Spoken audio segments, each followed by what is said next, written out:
सुषमा अंधारेंना काही काम नाही, मंत्री गुलाबराव पाटील यांनी टीका केली आहे। पोलिंग एजंट्सना याद्यांसोबत खर्चाला 500 रुपये दिले जातात। हाच व्हिडिओ सुषमा अंधारेंनी ट्विट केलाय।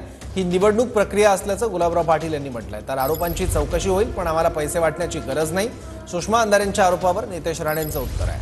फर्निचरसाठी पैसे मागणाऱ्यांनी दुसऱ्यांवर आरोप करणं हास्यास्पद असल्याचंही नितेश राणे यांनी म्हटलं। सुषमा अंधारेंना काही काम नाही ना। शेवटी कसं आहे, कार्यक्रम संपल्यानंतर काय झालं हे आम्हाला थोडी माहित आहे।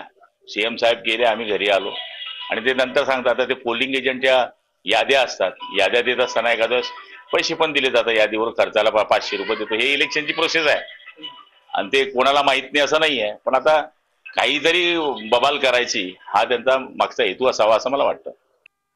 आरोपावर चौकशी झाली पाहिजे आणि चौकशी होईल। आता ज्याने फर्निचर आणि घरातल्या फर्निचरसाठी पैसे मागणाऱ्या ह्या नेत्या त्यांनी दुसऱ्यांवर अगर पैसे वाटपाचा आरोप करत असतील तर हास्यास्पद आहे।